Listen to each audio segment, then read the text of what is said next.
Dice así: Jesús enseñó sobre la oración. Un día estaba Jesús orando en cierto lugar. Cuando terminó, le dijo uno de sus discípulos: Señor, enséñanos a orar, así como Juan enseñó a sus discípulos. Él les dijo: cuando oréis, decid: Padre, santificado sea tu nombre, venga tu reino. Danos cada día nuestro pan cotidiano, perdónanos nuestros pecados, porque también nosotros perdonamos a todos los que nos ofenden. Y no nos metas en tentación.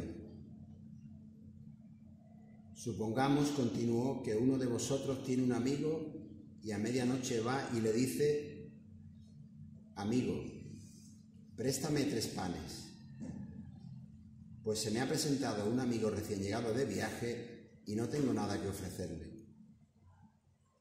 Y el que está dentro le contesta: no me molestes, ya está cerrada la puerta y mis hijos y yo estamos acostados.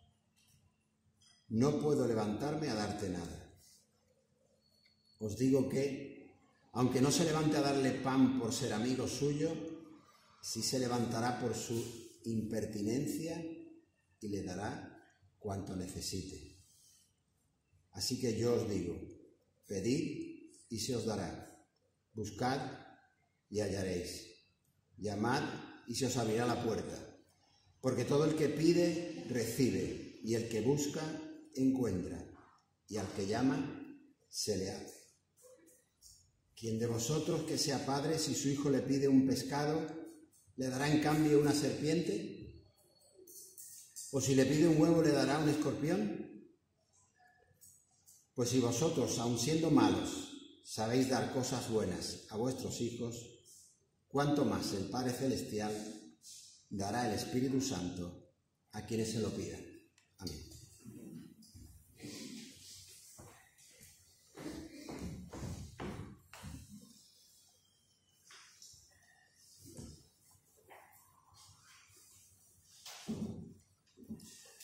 Hoy nos vamos a acercar a esta oración modelo, la oración de Jesús, el Padre Nuestro, según lo encontramos aquí en el Evangelio de Lucas, en el capítulo 11. Esta versión del Padre Nuestro que tenemos en Lucas es más corta que la que tenemos en el Evangelio de Mateo. Algunos creen que durante los años de ministerio de Jesús pudo decir varias veces esta enseñanza sobre la oración, que la enseñó varias veces, unas veces diciéndolo de una forma más larga, como está en Mateo registrada, y otras veces más corta, resumida, como la tenemos aquí. Pero esto no deja de ser una conjetura. Otros dicen que esta versión de Lucas, que es más breve, más pequeñita, es la más cercana al original, porque hay un criterio historiográfico de los especialistas que así lo determina. Pero decir eso también conlleva una serie de presuposiciones discutibles. En cuanto a lo que toca a nuestra vida de fe, nuestra relación con Dios y con el mundo que nos toca vivir, la oración del Padre Nuestro, sea más larga o sea más corta, es importante. El problema de las iglesias históricas, y no tan históricas, que incluimos en nuestros cultos la recitación del Padre Nuestro, aunque aquí lo hacemos solo de vez en cuando, es que a veces se recita, o el peligro está en que a veces se recita como papagayos, ¿no? Dejándonos inmunes al contenido de lo que se dice. Es una oración reflexiva, para pensar lo que se está diciendo. No es una fórmula mágica para decir de carretilla, no es como los conjuros de las películas de las brujas, ¿no? Sapo y salamandra, y si no dice la palabra... No, no va así, es para que lo vayas pensando. Propongo sumergirnos en el texto, y ya que se trata del Padre Nuestro, hacerlo con una actitud orante, sabiendo que de lo que se trata es de estar en presencia de Dios. El primer versículo del pasaje de hoy dice: aconteció que Jesús estaba orando en un lugar. Si pudiésemos ver un esquema de todo el Evangelio de Lucas, veríamos que Jesús aparece orando en muchos de los momentos importantes. En su bautismo, cuando escoge a los 12 discípulos, en la confesión de Pedro, en la transfiguración, aquí antes de enseñarnos el Padre Nuestro, ¿no? y antes de la negación de Pedro. Además, como ha leído Fernando, aquí luego, después del Padre Nuestro, le sigue la parábola del amigo inoportuno, que tiene que ver con la oración, y esa invitación que viene después a suplicar a Dios, ¿no? Todo esto forma parte de un modelo de enseñanza, es decir, catequético, catequesis de la oración como estilo de vida. Así que nos dice el texto que Jesús estaba orando.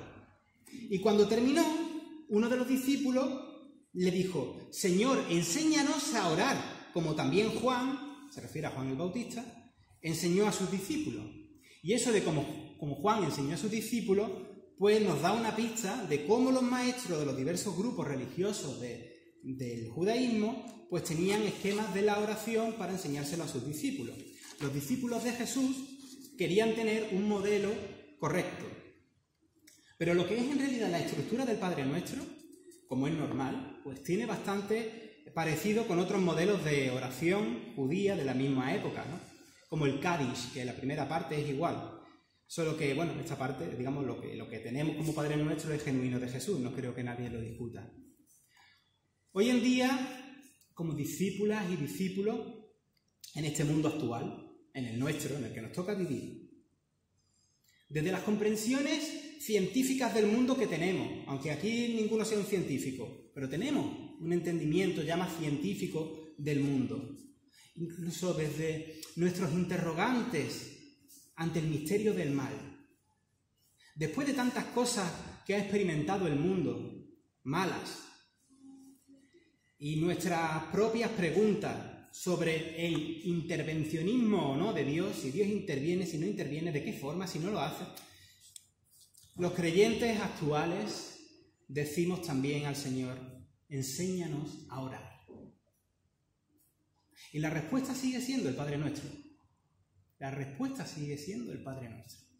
Lo primero que no pasa desapercibido es que la oración, además esto lo digo muchas veces, es que la oración se llama, o dice, más bien dice, Padre Nuestro, y no dice Padre Mío, porque es una oración comunitaria, donde nos estamos reconociendo entre nosotros como un pueblo de hermanas y hermanos que reconocen a Dios como Padre.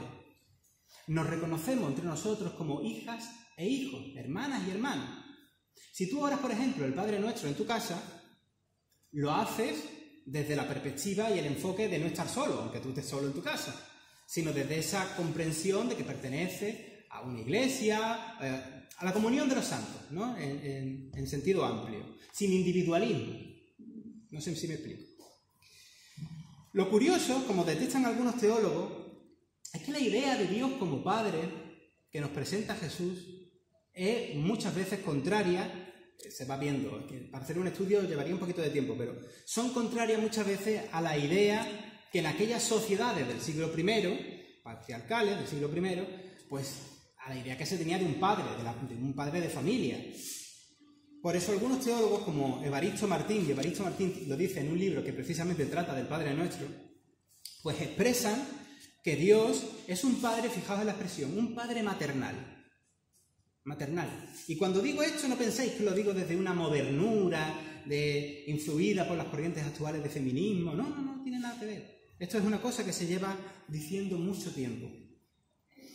Dios mediante, en octubre saldrá un artículo mío sobre el lenguaje maternal, que también aparece en la escritura, para hablar de Dios. Y aparece en una revista que lo publique la Sociedad Bíblica y la editorial CLIE, que se llama Biblia y Teología Hoy. Ya me compartiréis vuestras impresiones si os gusta o no. Bueno, no pretendo armonizar pasajes, pero si nos vamos a la versión de Mateo, antes del Padre Nuestro, Jesús hace una aclaración. Vuestro Padre sabe de qué cosas tenéis necesidad, antes que vosotros se lo pidáis. Es decir, nosotros al orar no informamos a Dios de cosas que Dios desconoce, como si Dios, que lo sabe todo, como si Dios no lo supiera. Es más, cuando oramos no es para manipular a Dios, como si nosotros además tuviésemos el poder de manipular a Dios. Tampoco. La oración, aunque confesamos que tiene poder y es eficaz, cosa que jamás negaríamos, la oración es un misterio en sí misma. Porque conscientes o no, Dios siempre es bueno. No es bueno a ratos. Dios siempre es bueno. Y aunque no sepamos cómo, aunque veamos que la maldad parece estar venciendo y reinando, Dios no está de brazos cruzados o dormido esperando que tú le despiertes con la oración. No va por ahí la cosa. Lo que para nosotros es difícil y nos está oculto es saber cómo Dios está presente en situaciones duras, oscuras, terribles. Y Pablo hace 2 semanas, ¿no? Hizo un sermón sobre el silencio de Dios, que además que estuvo muy bien. Y tiene su fondo en este tema. Además, en ese versículo introductorio de Mateo, al que me estaba refiriendo antes de entrar en Lucas, también se dice: no seáis como los gentiles que se ponen a soltar ahí una retahíla de repeticiones como si Dios fuera torpe, o fuese sordo, o no fuese muy avispado para entenderte. Y luego Jesús ya enseña el Padre Nuestro como diciendo que la oración de un Padre Nuestro consciente, sabiendo lo que se está diciendo, vale más que 1000 palabras, vale más que toda esa verborrea repetitiva junta. Bueno, y si a Dios no se le manipula, ni como que se le chantajea, ni se le cambia la voluntad por medio de la oración, y si Dios siempre está actuando para bien, cosa que nos cuesta ver, es verdad, pero si Dios está ahí siempre implicado, entonces, ¿para qué oramos? Hay un teólogo ortodoxo, se llama Karl Christian Felmy, con cierta sensibilidad espiritual cristiana, dice que la verdadera meta de la oración no es el contenido de las peticiones, aunque también porque, lógicamente, tú te pones en presencia de Dios y descargas lo que te preocupa, descargas lo que te duele, por supuesto. Pero la verdadera meta de la oración no es tanto el contenido de las peticiones, sino que el ser humano, tú y yo, nos adentremos en el espacio de lo santo, es decir, en la presencia de Dios, y nos ejercitemos en hallarnos ante Dios. Es también poner de acuerdo, esto ya no lo dice él, es poner de acuerdo nuestros propios deseos con lo que son los deseos de Dios. Esto lo dice un teólogo reformado. Por supuesto, nuestras palabras, cuando oramos, aquí que yo no quiero que nadie tenga vergüenza en orar, cuando oramos hacemos oraciones públicas, damos por hecho de que nuestras palabras en la oración son torpes. No pasa nada, nuestras palabras son torpes y algunas veces son recriminantes ante Dios, ¿no? Además, los salmistas lo hacen, lo tenemos registrado en la Biblia. Alguna vez he hablado con mi padre de este tema. Mira, en Romanos 8:26 dice que al fin y al cabo es el Espíritu el que nos ayuda, porque no tenemos ni idea de cómo pedir como conviene, pero el Espíritu mismo intercede por nosotros con gemidos indecibles. Y casi todos los intérpretes bíblicos dicen que esto no se está refiriendo aquí al don de lenguas, como algunas veces se interpreta, porque no todos los cristianos oraban en lenguas. Yo diría que el Espíritu Santo aquí es como el traductor de nuestras oraciones torpes y las eleva al Señor, digamos, traducidas, ¿no? El traductor de nuestro lenguaje impertinente. No sé, algunas veces no sabemos orar. Y cuando somos azotados por cosas, no sabemos poner palabras, porque lo estamos pasando mal, porque estamos con la preocupación. Pero el Espíritu le pone palabras cuando tú no se las puedes poner. Y es bueno que descansemos en esa gracia. Cultivemos la oración como relación de amistad, confianza, como hijas e hijos que hablan con su padre y al padre se le cae la baba. Cuando muchas veces viene mi hijo y me cuenta cualquier cosa que yo ya sé. Y es como redundante para mí porque yo ya lo sé. Pero lo escucho porque me gusta escucharlo. Pues así, Dios ya lo sabe, pero se le cae la baba contigo porque te ama, porque te quiere, es así. La cuestión es que volquemos nuestra confianza en aquel que sostiene la vida, que sostiene la existencia y que tiene planes de futuro para una existencia nueva o renovada. Que descansemos en un Dios confiable, justo, bueno. Además, ¿no es esa tu experiencia con Dios? El Dios que te redime, que te hace verte salvado, amada o amado. ¿No es esa tu experiencia con Dios? No hablo del Dios que te enseñaron, porque a lo mejor te pudieron enseñar unas ideas de Dios que no son correctas. Hablo de tu experiencia con Dios, la auténtica, la tuya, personal. ¿No es precisamente esa? Yo sé que también en lo que estoy hablando hay puntos, hay flecos que son discutibles, pero en términos generales es esto. Y es muy llamativo cómo el Padre Nuestro enseña también que la preocupación de Dios o la causa de Dios, que es un Dios cercano, con esos rasgos maternales, paternales que decíamos antes, no se desentiende, no se despreocupa de la causa humana. Los problemas humanos son bien conocidos por Dios, que quiere darle respuesta y que de hecho se la ha dado en Cristo. El Padre Nuestro es una oración que está compuesta por una invocación y tiene 7 peticiones. Las últimas peticiones están relacionadas con la liberación y la justicia de los seres humanos, como luego vamos a ver. Pero yo no sé si alguna vez os habéis dado cuenta o habéis fijado en esa petición del principio, de santificar el nombre de Dios. Santificado sea tu nombre. Esto como que nos suena, santificado sea tu nombre, como que nos suena muy sacro, muy sagrado. Claro, es así, ¿no? Pero queda muy misterioso, que parece que no aterriza en nuestra realidad. ¿Esto qué es lo que es? Y además, nosotros sabemos que Dios se nos ha dado a conocer como Yahvé. En las traducciones antiguas pone Jehová, Yahvé.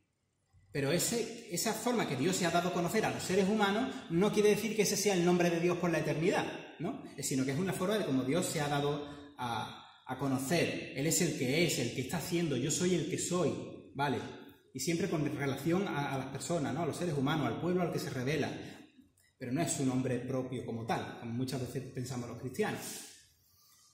Entonces, esto del santificar su nombre, ¿esto qué es, no? Bueno, en un sentido general, santificar está relacionado con palabras que usamos en la alabanza, con bendecir, con glorificar, con exaltar, con alabar, pero no es solamente eso.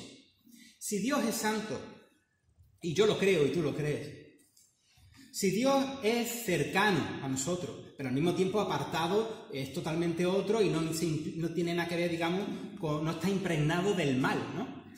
Entonces, ¿qué sentido tiene que yo le haga saber mi deseo de que sea santificado, ¿no? Y cómo yo, un mísero mortal, que además no soy santo, ¿no? Bueno, no soy santo por mí mismo, si soy santo porque Jesucristo me lo ha declarado, ¿no? Pero ¿cómo yo, un mísero mortal, puedo santificar a Dios, ¿no? Hacerlo santo si además ya lo es, ¿no?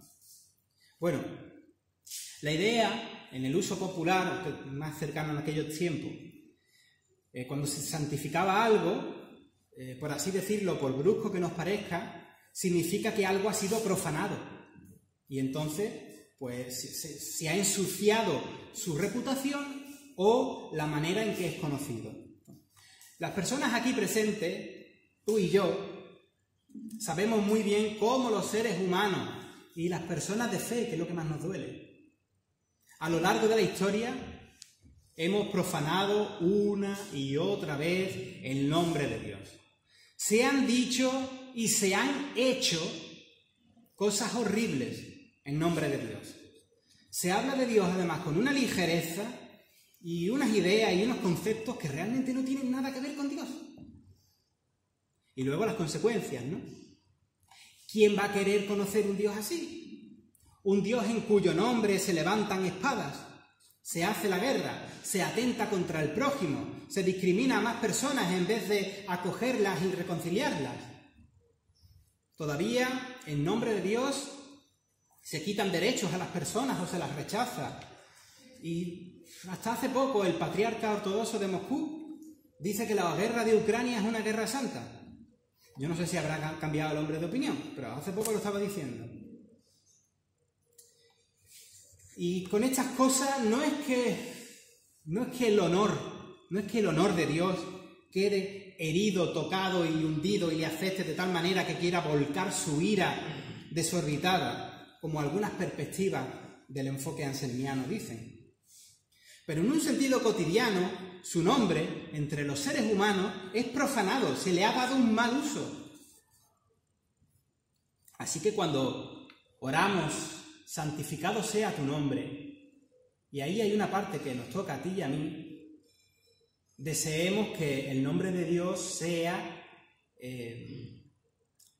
relacionado en la Iglesia y también en la sociedad a la que tenemos que darle testimonio con todo lo que sea bueno, sano, correcto, justo.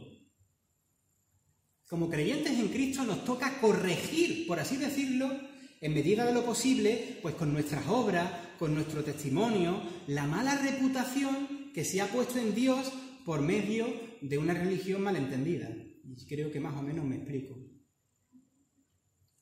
Así que decirle esto al Señor cuando oramos el Padre Nuestro es decírnoslo también a nosotros, como cristianos consecuentes y comprometidos. ¿Conocéis ese dicho de que cuando señalas a alguien, ¿no?, 3 dedos apuntan para ti, ¿no? ¿No conocéis ese dicho? Si tú señalas a alguien, 3 dedos te están señalando a ti. Con la oración pasa lo mismo. Estamos orando, pero 3 dedos te señalan a ti. Te toca moverte a ti. El Padre Nuestro no es una oración pasiva, sino activa. Y no está mal que el Señor nos dé una collejilla de vez en cuando, cada vez que hacemos un uso utilitarista de su nombre, ensuciándolo con cosas que no son, cuando lo usamos para fines personales en detrimento de otras personas. Que se hace, que no me lo estoy inventando. Venga tu reino, venga tu reino. Ese es otro suspiro nuestro. Venga tu reino. Si es que cuando yo oro muchas veces es que no me sale otra cosa, Pablo. No me sale otra cosa. Venga tu reino, porque ¿está la cosa tan mal? Vemos tantas realidades tan negativas y al final, pues ese es otro suspiro, otro latido de nuestro corazón en la oración. Esa parte también tiene su propio misterio. Porque mira, por un lado hay una posición, una perspectiva cristiana que dice que es Dios mismo quien extiende su reino. Y hay otra perspectiva que dice que no, que Dios se queda quieto y eres tú, que eres cristiano, que eres, digamos, su cuerpo, los creyentes somos el cuerpo de Cristo en la tierra, ¿no?, en el mundo, pues somos nosotros los que tenemos que extender el reino. Y yo no sé por qué muchas veces somos dados a dividir las cosas y a hacer... son cosas que van de la mano. No es o una cosa o la otra, son las dos cosas juntas. ¿El Espíritu Santo está en ti? ¿El Espíritu de Dios está en ti? Pues entonces no esperes a que el reino venga pasivamente mientras tú ves la tele o te despreocupas porque tú eres agente del reino de Dios. Y sabemos perfectamente que la fe sin obra pues es una fe muerta, no es una fe comprometida y activa. El reino de Dios, dice Jesús, que ya se encuentra entre nosotros. Pues vamos a ponerlo en marcha. Es verdad que hay una parte que nos toca a nosotros y que Dios con nosotros nos empuja a trabajar en esa dirección. Venga, tu reino es para que hagamos ejercicio del reino en la tierra, para que tú y yo hagamos actos liberadores, sanadores, pacificadores, justos, dando a conocer a Dios, promoviendo el otro mundo posible allí donde nos toca estar. Pero por otra parte, el reinado de Dios tiene un broche, tiene una esperanza de una reconciliación final de todas las cosas por medio de Cristo. Esperamos, aunque no tenemos una idea lúcida de cómo será esto, pero esperamos esa implantación total del reino de Dios que da paso al cielo nuevo y a la tierra nueva, a la nueva Jerusalén que pasa a cambiar la realidad. Y esa parte ligada a la esperanza de la resurrección, que también creemos los cristianos, está por venir de la mano de Dios. Esa parte, por mucho que te esfuerces, no te sale a ti. Pero aparte, hay otra parte que también hace Dios, ¿no? Dios sigue haciendo cosas, extendiendo su reino, cosas que a mí me resultan pues sorprendentes, me resultan increíbles. Y lo hace sin contar con personas cristianas. Dios hace cosas en medio del mundo musulmán, que luego te llegan noticias y dices, fíjate qué ha pasado aquí, ¿no? O cómo se ha convertido fulanito o menganita en un ambiente tan hostil si nunca ha oído hablar de Cristo claramente, ¿no? O Dios hace cosas en el Tíbet o donde sea, las hace donde sea. Si hasta las piedras son capaces de hablar, como dice Lucas 19:40, ¿no? Si hasta las piedras hablarán, si tú no extiendes el reino lo van a hacer hasta las piedras. No hagamos a Dios pequeño. Tú tienes una parte que hacer, lógicamente, porque como hemos dicho antes, ¿no? Los 3 dedos te señalan. Pero hay una parte del Señor. No caigamos en discursos dualistas sencillos, o una cosa o la otra, ¿no? Porque a veces hay cosas que no son o la opción A o la opción B, y ya no hay más opciones, sino que en este caso es el alfa y la omega, esa es la opción, la que lo abarca todo. Abarca más cosas de lo que tú puedas imaginar. Pero pedir al Señor que venga a su reino es pedir que nos ayude a nosotras y a nosotros, que somos representantes de su nombre, que somos embajadores suyos, que nos ayuda a edificar, que nos ayude aquí en el ahora, ¿no? A implantar su justicia, la equidad, su amor, que hace falta. Y con el individualismo reinante en el mundo, con el egoísmo tan fuerte, con las discriminaciones, con lo que se palpa en la tensión de las posturas políticas, nosotros tenemos que ser agentes de ese otro mundo posible que vemos ya en Cristo. Y si hilamos fino, cuando luego decimos el pan nuestro de cada día, dánoslo hoy, también tiene implicaciones por nuestra parte. El pan de cada día simboliza no solamente el pan cotidiano, necesario para la vida, el maná de cada mañana, es verdad que hay una alusión, reconociendo pues que Dios nos provee, ¿no? Sino que, como dice Van Ozer, que es un teólogo reformado, se está clamando en sentido metafórico, por el banquete que procede del reino, para que sea comunicado a nuestra vida, a nuestra sociedad. Nosotros queremos saborear el pan del cielo, la justicia, la queremos saborear ya. La provisión del reino de Dios. Queremos cada día saborear su paz en medio de guerras y conflictos, en medio de adversidades y problemas. Queremos alimentarnos de lo que viene de Dios. Pero por supuesto es cierto que lo primero que implica es el alimento de cada día cuando se dice esta oración.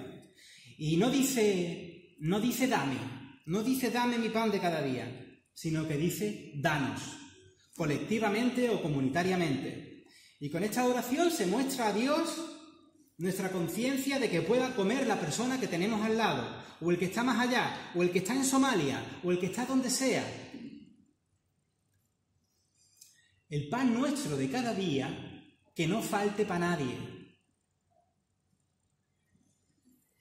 Antes decíamos que Dios actúa antes incluso de que lo pidamos.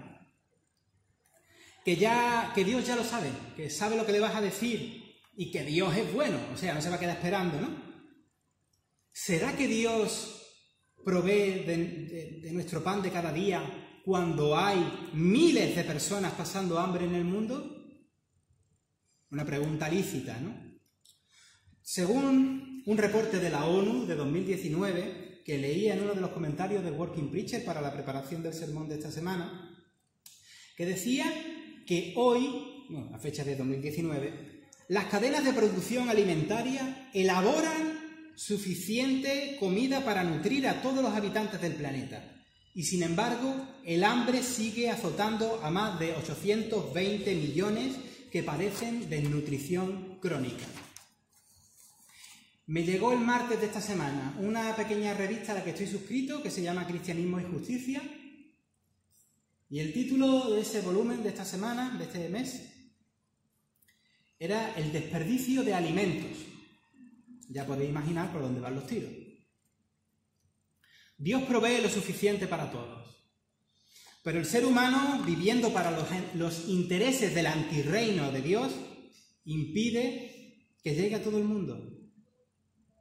Así que rogar por el pan de cada día para todos, cuando decimos danos en vez de dame, nos lleva a movilizarme y hacer lo posible para que el prójimo sea alimentado. Vuelvo a lo de la mano. Oro, pero me implico. Si no soy un hipócrita, Como dijo Jesús a sus discípulos antes del milagro de los panes y los peces, y lo podéis ver en Lucas 9, versículo 13, dice: dadle vosotros de comer. Y Juan el Bautista lo decía: el que tiene que comer, también decía el que tiene 2 túnicas, pero el que tiene que comer, dé al que no tiene. Lucas 3, versículo 11. Podemos y debemos ser agradecidos al Señor cuando vemos nuestro plato lleno en la mesa día tras día, pero no sin reflexionar en qué hacemos para que otros coman. Quizá estemos en deuda con el prójimo si no lo hacemos. Perdónanos nuestros pecados, porque también nosotros perdonamos a todos los que nos deben. Esa es la versión de Lucas.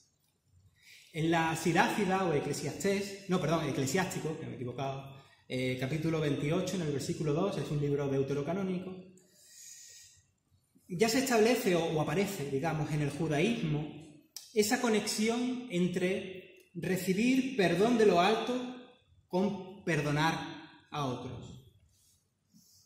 La imagen de tener deudas, como aparece aquí en Lucas, yo pienso, es percepción mía, me parece como más fuerte que la expresión ofensas. En la antigüedad una ofensa era algo quizá más brusco que hoy en día.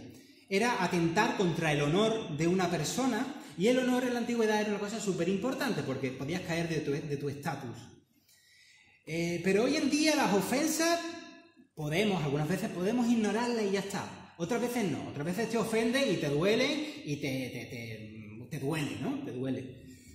Pero el tema de las deudas es algo que se debe, algo que te deben. Y perdonar algo que nos deben a las personas de hoy en día, que estamos criados en el amor a las pertenencias, que estamos criados en el amor al dinero, que sabemos lo difícil que es conseguir dinero, ese tipo de perdón, de deudas, cuesta trabajo. Dice un teólogo que además las deudas son una buena metáfora para retratar el fracaso moral y espiritual. Y una cosa importante, el perdón de las deudas, históricamente, en los tiempos bíblicos, se hacía en jubileo, el día de jubileo, con ese sentido de restablecimiento de las personas. Así que acuérdate del gran jubileo logrado en Cristo. Pero el sentido de ofensas también es interesante porque nos lleva no solo a cuidarnos, como muchas veces los cristianos decimos, cuidarnos de ofender a Dios. No se vaya a ofender a Dios, que es, no sé, como lo típico, ¿no? Pero es importante, está en la misma línea de importancia la ofensa contra el prójimo, que es imago Dei, que es imagen de Dios en la tierra. Y la capacidad nuestra de restablecer y perdonar al que nos ofende guarda una semejanza con la obra del perdón que Dios hace contigo y conmigo. Por cierto, es que algunas veces uno lee cada comentario. Esto que aparece aquí no es como si Dios tuviera que copiarse de nosotros. Es que he leído unos comentarios esta semana increíbles, pero bueno, en fin, da igual. Si tú sabes que tú eres una persona reconciliada por Dios, pues eso te empuja a vivir consecuentemente tratando de reconciliarte con los demás, perdonando a los que te deben y a los que te ofenden, porque tú has experimentado en tu vida el gran perdón de Dios, ves la vida con otra perspectiva, la perspectiva del reino. Y luego ya después tenemos ese clásico: no nos metas en tentación. No nos metas es como aparece como en la traducción más directa.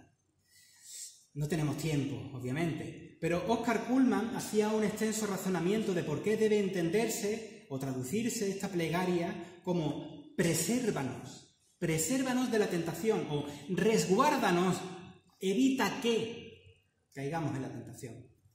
El problema de la traducción que dice no nos meta en la tentación es como si Dios fuese el culpable de que caigamos en tentación. Por eso los traductores de la Biblia en todos los idiomas le dan 1000 vueltas a cada palabra, que van a buscar las palabras equivalentes para evitar que luego las personas tengan una fe tóxica, porque una palabra puede dar luego pie a confusiones, malos entendidos y tal. El evangelista no especifica sobre qué tipo de tentación, o ni siquiera dice que qué es la tentación. Jesús mismo no dice nada aquí, ¿no?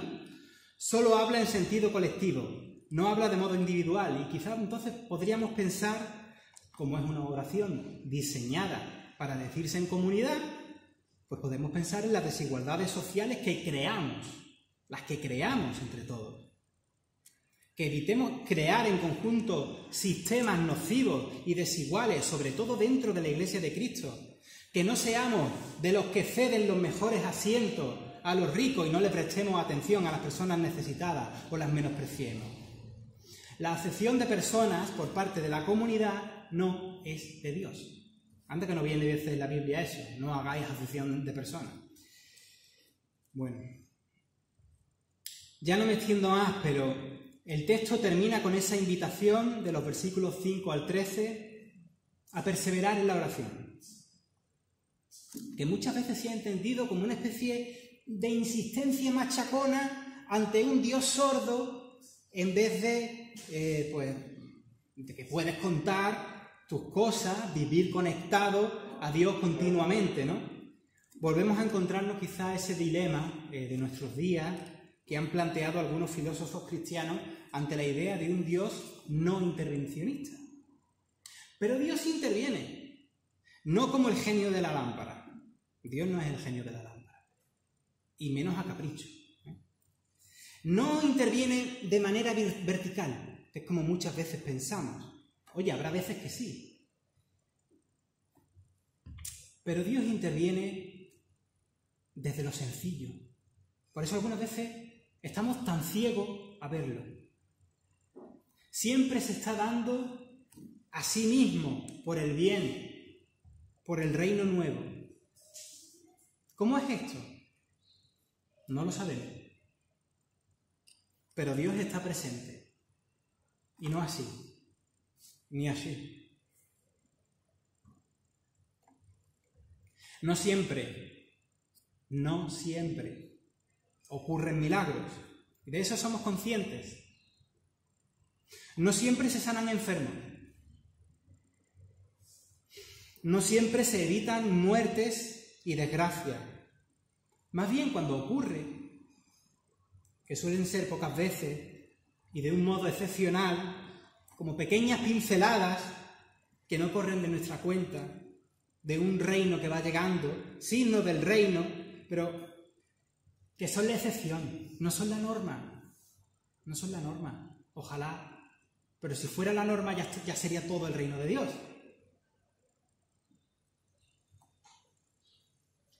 No es que Dios sea sordo.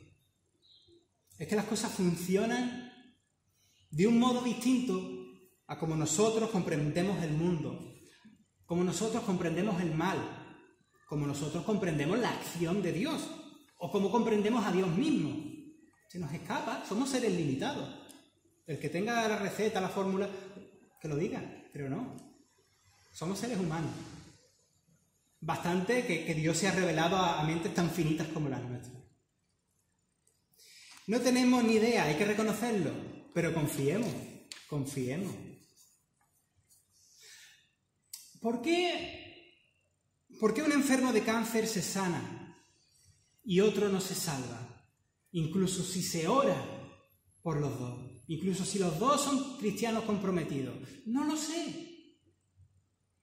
¿Es que Dios ayuda a uno y al otro no? ¿Es que una de esas dos personas, una era más santo que la otra? Conocemos por experiencia que no es así. Estas formas de pensar no son correctas. No sabemos. ¿Es injusto? Sí, es injusto. El mal es injusto, pero no Dios. Tú sumérgete en la oración y descansa en el Dios bueno que te sostiene, en ese que te ama incondicionalmente. Dios en Cristo, aunque no entendamos cómo son las cosas, ha pronunciado la última palabra. Y aunque en este mundo tengamos aflicción, La cosa no queda aquí. Sumérgete en Dios. Confía en los nuevos caminos que Dios abre. Si hasta la muerte ha sido vencida, Dios se está dando a sí mismo poderosamente y amorosamente por traer el reino. Está siempre activo, quizá en silencio, pero no sabemos cómo actúa.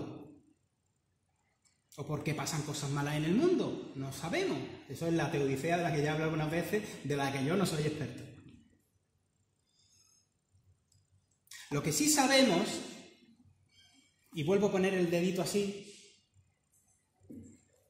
el que señala a Dios y los tres que me señalan a mí, lo que sí sabemos es que Dios actúa por medio de ti y de mí, que ha puesto su Espíritu en nosotros. Y por tanto, la oración que libera no son solo palabras hacia arriba, son también actos horizontales que salen de nosotros para construir, para edificar el reino de Dios. Y luego también hemos terminado leyendo que Jesús hace una comparativa con un hombre impertinente que pide a su vecino insistentemente por la noche unos panes para uno, que ha cogido unos viajeros, unos invitados, que no tiene que ponerle. Y con eso explica que hasta en situaciones feas, ¿no? En situaciones así, al final la gente se termina ayudando los unos a los otros por lo inoportuno que puede ser, por lo pesado que uno puede ser, ¿no? Para que no sea más pesado voy a ayudar. La gente actúa así. Podemos actuar así. Pero Dios no es así. No actúa según nuestro grado de impertinencia, en base a molestarlo. El concepto que Jesús está planteando es que si la gente al final, los seres humanos, al final actúan a base de ser pesados, y hasta si un hombre malo le da lo bueno a su hijo, ¿no? ¿Cómo no va a actuar Dios, que es todo amor, y se desvive por su hija e hijo? ¿Te va a dar algo malo? ¿Te crees tú que se va a quedar quieto? Actúa, no sabemos cómo. Es un enigma. ¿Acaso un padre le da piedra a su hijo cuando pide pan? Confía en Dios, en ese Padre nuestro, en ese Padre maternal que ama, que cuida, que mima, que se desvive por amor y que tiene el dominio y que ha puesto por medio de Cristo fin a todo lo malo. Aunque sabemos y reconocemos, viendo el mundo y viendo las cosas que nos afectan, pues que la consumación final del reino aún no se ha implantado, pero confiamos en este Señor. Sí, vamos a dedicar unos segundos a reflexionar en silencio y luego propongo que como comunidad oremos el Padre Nuestro. Soli Deo Gloria.